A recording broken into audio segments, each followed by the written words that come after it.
Hi guys, welcome back to आसान है with Aditya channel. आज की वीडियो में हम पास्ट सिंपल टेंस को सीखेंगे। पिछली वीडियो में हम काफ़ी चीज़ें कवर कर चुके हैं। इस वीडियो में हम पास्ट सिंपल के पॉजिटिव, नेगेटिव और इंटेरोगेटिव सेंटेंसेस सभी देखेंगे। साथ के साथ आपको इनके एग्जांपल्स भी मिलेंगे, अभ्यास भी मिलेगा। तो फिर वीडियो को आप लास्ट तक देखते हैं तो पास्ट सिंपल की सभी चीज़ों के बारे में आपको पता चल जाएगा। तो उससे पहले हम जान लेते हैं कि सिंपल पास्ट की जो पहचान होती है वो पहचान होती है इसमें नेगेटिव और इंटेरोगेटिव सेंटेंस में डिड का इस्तेमाल किया जाता है। डिड के इस्तेमाल के साथ वर्ब की सेकंड फॉर्म होती है। अब वर्ब की सेकंड फॉर्म क्या है इसको हम अगली स्लाइड में जानेंगे। प्रेजेंट टेंस में डू या डज का इस्तेमाल किया जाता है और पास्ट टेंस में डिड का इस्तेमाल किया जाता है। डू डज को हम पिछली वीडियो में कवर कर चुके हैं जिसका लिंक आपको नीचे डिस्क्रिप्शन में या प्लेलिस्ट में मिल जाएगा। पास्ट टेंस में डिड होता है, डिड को हम आज सीखेंगे। अब उससे पहले वर्ब की सेकंड फॉर्म को जान लेते हैं। यदि आपने मेरी वर्ब की सीरीज़ देखी है तो आपको अच्छे से पता होगा कि वर्ब की first form, second form, third form और फोर्थ फॉर्म क्या होती है। अब वर्ब की सेकंड फॉर्म जो होती है वो पास्ट टेंस के लिए यूज़ की जाती है, पास्ट की किसी एक्टिविटी को बताता है। अब इसमें होता क्या है, जैसे प्ले की जगह प्लेड का इस्तेमाल किया जाता है, वॉच की जगह वॉच्ड का इस्तेमाल किया जाता है, ईट की जगह एट का इस्तेमाल किया जाता है, गो की जगह वेंट का इस्तेमाल किया जाता है, सी की जगह सॉ का इस्तेमाल किया जाता है, सिंग की जगह सैंग का इस्तेमाल किया जाता है, रन की जगह रैन का इस्तेमाल किया जाता है, कम की जगह कैम का इस्तेमाल किया जाता है, डू की जगह डिड का इस्तेमाल किया जाता है और वर्क की जगह वर्कड का इस्तेमाल किया जाता है। यदि आपको वर्ब नहीं आता तो 1 मिनट के लिए आप दूसरी वीडियो पर जाकर प्लेलिस्ट में जाकर वर्ब की सीरीज़ को ज़रूर रिवाइज़ कर लीजिए। बहुत अच्छे तरीके से आपको वर्ब समझ में आ जाएगा कि ये चीज़ मैंने क्या कही। ठीक है, अब हम अगली स्लाइड में जानते हैं कि प्रेजेंट सिंपल और पास्ट सिंपल में क्या अंतर होता है। पिछली डेडिकेटेड वीडियो में मैंने ये चीज़ समझाई थी, इसलिए यहाँ पर छोटे से एग्जांपल के साथ समझा रहा हूँ। जैसे प्रेजेंट सिंपल में होता है आई वॉच कार्टून, मैं कार्टून देखता हूँ। लेकिन जब इसको पास्ट टेंस में बनाएंगे, पास्ट सिंपल में बनाएंगे तो वो हो जाएगा आई वॉच्ड कार्टून, वॉच्ड हो जाएगा, वॉच की जगह वॉच्ड हो जाएगा। यही मैंने आपको पिछली स्लाइड में समझाया था। आई वॉच्ड कार्टून का मतलब मैंने कार्टून देखा, ठीक है, या मैं कार्टून देखता था। तो ये क्या कर रहा है, पास्ट टेंस को डिनोट कर रहा है, अभी की बात नहीं कर रहा। मतलब देखा का मतलब भी है मैंने पास्ट टेंस में देखा, और देखता था का भी मतलब है कि मैं पास्ट टेंस में देखता था, अभी की बात नहीं है। तो ये पास्ट टेंस को डिनोट कर रहा है और I watch cartoon present simple को डिनोट कर रहा है। दूसरा एग्जाम्पल है I work in a small city, और पास्ट टेंस में क्या होगा, I worked in a small city last year. We do a lot of work, अब इसका पास्ट टेंस क्या बनेगा, we did a lot of work yesterday.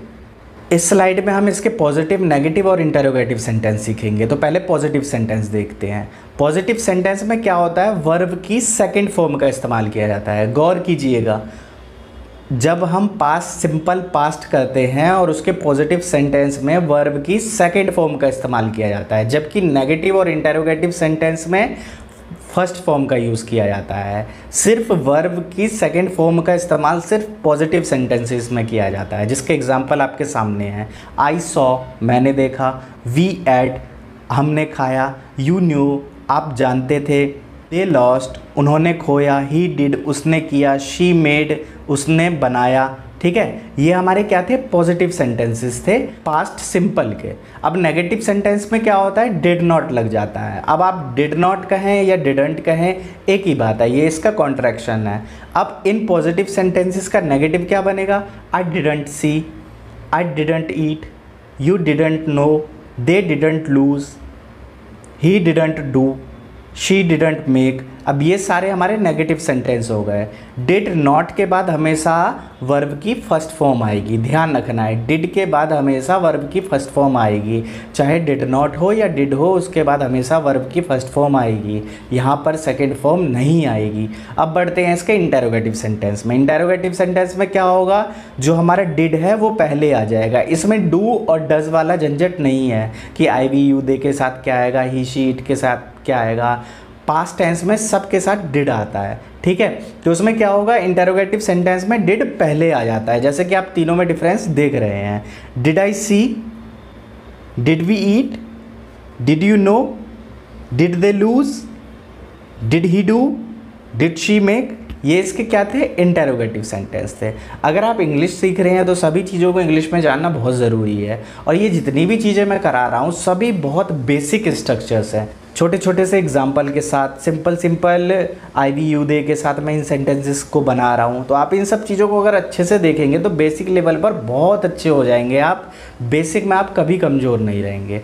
अब इस स्लाइड में आप देख रहे हैं पहले सारे सब्जेक्ट लिखे हैं, फिर वर्ब की सेकंड फॉर्म लिखी है और फिर उसके बाद ऑब्जेक्ट लिखे हैं। हमें इनको क्या करना है, हमें इनको मिलाकर सेंटेंस बनाना है। ये स्ट्रक्चर ऐसे तरह से बनाया गया है कि आप इससे कई सारे सेंटेंसेस बना सकते हैं। कैसे, वो मैं आपको समझा रहा हूँ। अब जैसे पहले वाले में से हम सब्जेक्ट में से आई निकाल लेते हैं, तो आई रॉट अ लेटर, मैंने एक पत्र लिखा। वी रॉट अ लेटर, हमने एक पत्र लिखा। यू रॉट अ लेटर, आपने एक पत्र लिखा। ही रॉट अ लेटर, उसने एक पत्र लिखा। शी रॉट अ लेटर, उसने एक पत्र लिखा लड़की के लिए। दे रॉट अ लेटर, उन्होंने एक पत्र लिखा। अब ये एक स्ट्रक्चर्स था, इसी के साथ आप कितने सारे स्ट्रक्चर्स बना सकते हैं ये आप जानते हैं, ठीक है। अच्छे से इन चीज़ों का अभ्यास कीजिए, आई के साथ, यू, वी के साथ, यू के साथ, दे के साथ, ही के साथ, इट के साथ, सभी के साथ इनको बनाया जा सकता है। अब दूसरा एग्जाम्पल हम देखते हैं, आई सिंग अ सॉन्ग, ठीक है। इसी के साथ तीसरा देखते हैं, आई प्लेड अ गेम। इसी के साथ चौथा देखते हैं, आई वेंट होम, मैं घर गया, ठीक है। तो आई के साथ मैंने ये बनाया है, आप वी के साथ, यू के साथ, ही के साथ, शी के साथ, दे के साथ, सब के साथ सेंटेंसेस बनाकर इनका अच्छे से अभ्यास कीजिए। देखिए किसी भी चीज़ का क्या है, अभ्यास जो है किसी भी चीज़ का कोर है।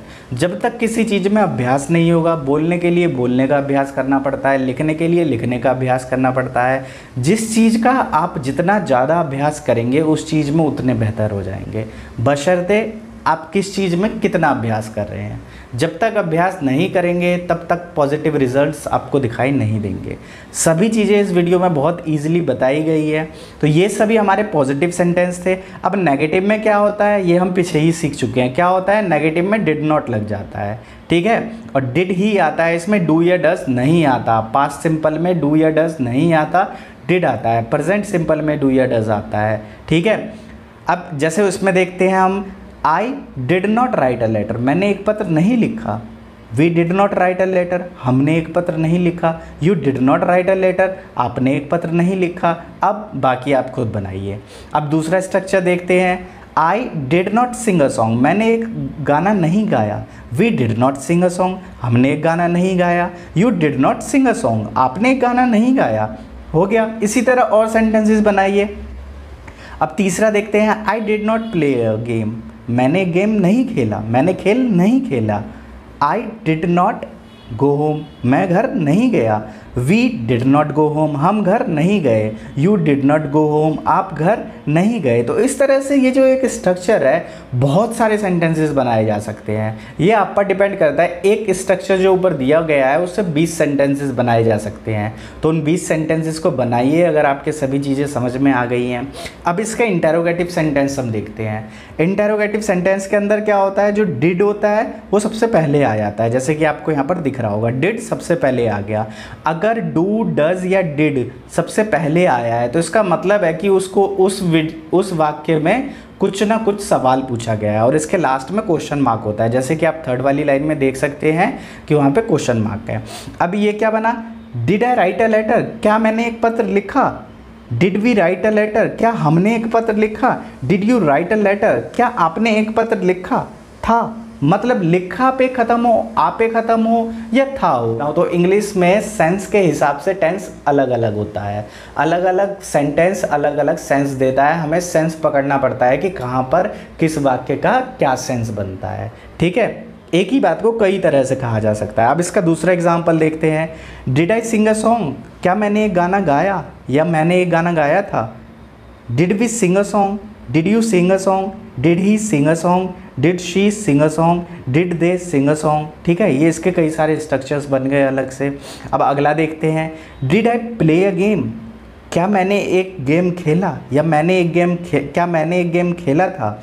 Did we play a game, did you play a game, did he play a game, did she play a game, did they play a game, ठीक है। तो मुझे आशा है ये सभी चीज़ें आपको समझ में आ रही होंगी। इन सभी चीज़ों को सीखने से पहले की सभी चीज़ों को आपने मेरी वीडियोस देखा होना ज़रूरी है। तो पुरानी सभी वीडियोस के 97 वीडियोस के लिंक नीचे डिस्क्रिप्शन में है, आप जाके देख सकते हैं। पुरानी सभी वीडियोस देखिए, बहुत बेसिक से मैं कराता हुआ आ रहा हूँ और अब टेंस करा रहा हूँ तो लोगों को समझ में नहीं आ रहे। क्यों नहीं आ रहे? क्योंकि वो पुरानी चीज़ों को अच्छे से नहीं करते हुए आ रहे हैं। टेंस जो है एक क्रूशियल चीज़ है, बहुत हार्ड चीज़ है, इसको दिमाग में बिठाना पड़ता है। जब तक आप सभी चीज़ों को बेसिक से सीखते हुए नहीं आएंगे तब तक आप इन सब चीज़ों को नहीं सीख सकते। मैंने अपनी वीडियोस में ABCD से पढ़ना लिखना सिखाया है, वर्ड मीनिंग सिखाई है, बिल्कुल बहुत बेसिक से मैंने चीज़ें सिखाई है। अब हमारा लास्ट स्ट्रक्चर बचा है, डिड आई गो होम, क्या मैं घर गया या क्या मैं घर गया था। Did we go home, did you go home, did he go home, did she go home, did they go home. कितने सारे सेंटेंसेस बन गए। अब यहाँ पर आप देख सकते हैं कितने सारे सेंटेंसेस हमने इसमें बनाए। ये जितने भी स्ट्रक्चर्स आपको इस वीडियो में दिख रहे हैं, ये सभी स्ट्रक्चर्स मैं अपने इंस्टाग्राम ID पर डाल दूंगा अच्छे से, और फेसबुक पेज पर भी डाल दूंगा। दोनों के लिंक नीचे डिस्क्रिप्शन में है। आपको जो भी इस वीडियो में समझ में ना आए, और अगर आप चाहते हैं कि इन सभी चीज़ों को मैं हिंदी में भी करूं, मतलब हिंदी में भी लिख कर दिखाऊं, जो कि एक बीमारी है हमारे देश में, तो आप मुझे कमेंट सेक्शन में बताइए। हिंदी में चीज़ों को अगर आप सीखेंगे तो इंग्लिश में कभी बेहतर नहीं हो सकते। हिंदी में अगर आप चीज़ों को करते हैं तो वो चीज़ें आपको डिस्टर्ब करती है हिंदी में ट्रांसलेट करने के लिए। तो डायरेक्ट चीज़ों को इंग्लिश में किया कीजिए। जैसे इसमें लिखी हुई चीज़ें सभी इंग्लिश में थी, बट समझाने के लिए अगर हम हिंदी स्पीकर्स हैं, हिंदी में बात करते हैं, तो समझाने के लिए उसको हिंदी में जानना बहुत ज़रूरी है। तो मैंने यही कोशिश की है कि हिंदी के एग्जाम्पल्स मैं ना लूँ, और लगातार पिछले 10-15 वीडियोज़ में मैं यही कोशिश कर रहा हूँ कि मैं हिंदी का इस्तेमाल ना करूँ, हिंदी का सिंगल वर्ड लिखने में इस्तेमाल ना करूँ, लिखने पढ़ने में इंग्लिश का ही यूज़ करूं, लेकिन समझाने में हिंदी भाषा का यूज़ करूं, क्योंकि मेरी वीडियोस हिंदी स्पीकर्स के लिए होती है। प्रेजेंट कॉन्टिन्यूअस और सिंपल प्रेजेंट मैं आपको पहले ही करा चुका हूं, उसका लिंक आपको प्लेलिस्ट में मिल जाएगा या नीचे डिस्क्रिप्शन में मिल जाएगा। सभी वीडियोस के अगर डिस्क्रिप्शन चेक करेंगे तो आपको सभी वीडियोज़ के लिंक मिल जाया करेंगे। यदि आपको शुरू से हिंदी पढ़ना लिखना सीखना है तो मेरे दूसरे चैनल AMD क्लासेस से आप हिंदी पढ़ना लिखना सीख सकते हैं। 60 वीडियोज़ का फ्री हिंदी लर्निंग कोर्स मैंने आप लोगों को अपने चैनल के थ्रू दिया है, तो उस चीज़ का लाभ उठाइए। हिंदी और इंग्लिश पढ़ना लिखना मेरे साथ सीखिए और ग्रो करिए अपनी लाइफ में। वीडियो को लास्ट तक देखने के लिए बहुत बहुत धन्यवाद। चैनल को सब्सक्राइब और वीडियो को लाइक कर दीजिए यदि आपको पसंद आया है। अगर वीडियो पसंद नहीं आई है तो वीडियो को डिसलाइक कर दीजिए। वीडियो को लास्ट तक देखने के लिए एक बार फिर से आप सभी लोगों का बहुत बहुत धन्यवाद। Thanks a lot. We will meet again.